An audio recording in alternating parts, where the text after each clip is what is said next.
सबुठारु बड़ जिनस है आपंकर एसआई ऑफलाइन एग्जाम हम पूरा डिटेल्स आलोचना करवा नोटिस आसी सारी आपंकर एज क्वालिफिकेशन कौन रहिबो सिलेक्शन प्रोसेस कौन रहिबो physical height weight chest running written test कौन रहिबो पूरा डिटेल्स आलोचना करवा जदि चैनल नुआ अच्छा डेफिनेटली चैनल को सब्सक्राइब करके रखियो और वीडियो को लाइक कर शेयर करने भूलें सब बेले एमती अपडेट पाइबा तो देखो प्रथम आम देखा कि यार आपंकर अपडेट कौन आसी देखो এইটা রহুছে আপনার নোটিস যেটা আপন মানে স্ক্রিনে দেখুচন্তি এসআই কু নেকি এটি কোন রহিছে নোটিস রে না আপনার এসআই র এক্সাম কু কন্ডক্ট করিয়া পাই আপনার নোটিস জারি ହେଇଛି যাହାର আজি ঠারু আরম্ভ হଉଛି আবেদন তো ये जो नोटिस আপনার জারি ହେଇଛି তো ये দেখন্তু 27/9/2024 27/9/2024 আপনার डेट ऑफ पब्लिकेशन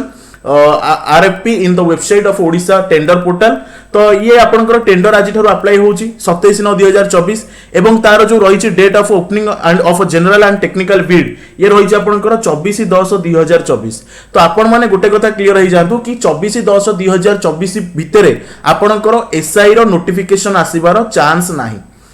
माने अक्टोबर 24 तो अक्टोबर मास छाड़ी दियो नवेम्बर आपनकर मझी सुधा एवं किंबा डिसेम्बर रो आरंभ सुधा आपण मानकु एसआई रो नोटिफिकेशन देखिया पई मिलबो एवं ता पई म आपण मानकु आगुरु कहि रखुची को भली भाबरे आपण माने प्रिपरेशन करिवे एवं आपनकर एज कोन रहइबो सिलेक्शन प्रोसेस कोन रहइबो फिजिकल कोन रहइबो पूरा डिटेल्स रे हम आलोचना करबा एवं जदि आपण माने ए पर्यंत OSAP IRB पई बैच जॉइन करनांती समस्त का पई फ्री रहिची केवल जीएसटी 3 रुपीस रहउची वीडियो डिस्क्रिप्शन डायरेक्ट लिंक रहिची आजि तारु फुल लेंथ टेस्ट आपनकर स्टार्ट होउची आजि तारु फुल लेंथ टेस्ट आपनकर आरंभ होउची डेफिनेटली जाई कि आपण माने आकु दियंतु टेस्ट को वीडियो डिस्क्रिप्शन डायरेक्ट लिंक रहिची कॉल करी मध्ये डिटेल्स रे बुझी परिवे तो एज आपनकर जो रहिची एठी एज आपनकर देखंतु 20 कोन रहिची 21 टू नेकी 25 इयर्स आपनकर एज रखा जाईची 1/1/2024 सुधा ओके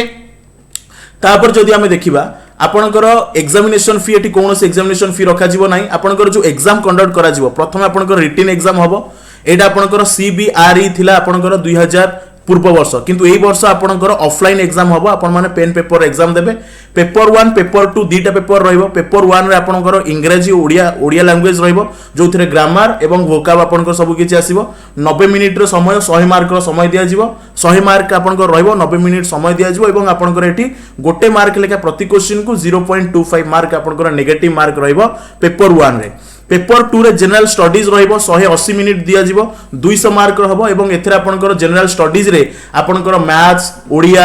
सॉरी ओडिया तो आपनकर सेपरेट पळे आसिला maths reasoning computer history geography polity economy Odisha history Odisha geography Odisha आपनकर सब किछि पचारिबो एथरे आपनकर स्टैटिक मध्ये आपनकर या भीतर रहिছে देन तापर आपनकर फिजिकल टेस्ट हबो देन तापर आपनकर डॉक्यूमेंट वेरिफिकेशन मेडिकल टेस्ट जहा पर जहा रहिছে तो आपनकर जो फिजिकल हबो एथरे हाइट रहिছে मेन पाई 168 सेंटीमीटर वेट रही 55 केजी एवं ऑन एक्सपांड हेले 79 एक्सपांड हेले 84 आपनकर चेस्ट रही एससीबीसी वोमेन मानक पई 155 सेंटीमीटर रखा जायछि हाइट वेट रखा जायछि 47.5 केजी एससी एसटी मेन पई रही 163 सेंटीमीटर हाइट वेट रखा जायछि 50 केजी एवं आपनकर एक्सपांड हेले ऑन एक्सपांड हेले 76 हाइट छाती एवं एक्सपांड हेले 81 आपनकर चेस्ट रखा जायछि एससी एसटी वुमेन मानक पई 150 सेंटीमीटर वेट रखा जायछि 45 केजी तो ये रहउछि आपनकर फिजिकल मेजरमेंट टेस्ट आपनकर रखा जायछि तो तापरे आपनकर जो फिजिकल एफिशिएंसी टेस्ट रखा जो ये क्वालिफाइंग नेचर रहइबो 1600 मीटर आपनकर रनिंग रहइबो 8 मिनिट रे एवं वुमेन मानक पई रहइबो 1600 मीटर 10 मिनिट रे ये एथरे आपनकर किछि ये नाही कोन कहला आपनकर एथरे किछि रिलैक्सेशन नाही अलग कैटेगरी पई समस्त पई men all category running 1600 meter 8 minute qualify करिया पड़िबो एवं women all category running 1600 meter 10 minute रे क्वालिफाई करिया पई पड़िबो मेन रे आपनकर लॉन्ग जंप रहइबो 3.66 मीटर तीनटा चांस दिया जिवो वुमेन मानक पई मध्य 2.77 मीटर रखा जायछि एथरे आपन मानकु तीनटा चांस दिया जिवो ये गला आपनकर physical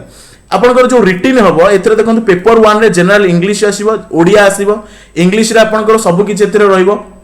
vocabulary रहइबो passage रहइबो translation रहइबो grammar रहइबो जहां आपण माने ग्रामर पढुचंदी वर्तमान ओएसएपी आईआरबी पई बिल्कुल सही ग्रामर आपनकर टिके डिफरेंस लैंग्वेज रे बा आपनकर टिके ता ऊपर लेवल रे क्वेश्चन आपण मानको मिलिबो सेमति ओडिया ग्रामर भी सब ग्रामर वोकाब एवं आपनकर ट्रांसलेशन पैसेज तापरे जनरल स्टडीज आपनकर एठी जो रहिला एथरे आपण मानको history geography polity economy current event आपनकर इंडियन पॉलिटी हे गला तापर आपनकर बेसिक कंप्यूटर स्किल्स एथरे कंप्यूटर क्वेश्चन भी पचारिबो मैथमेटिक्स क्वेश्चन भी पचारिबो रीजनिंग क्वेश्चन भी पचारिबो हिस्ट्री ज्योग्राफी पॉलिटी इकोनॉमी सब किछि आपण मानको या भितरे रहइबो तापर आपनकर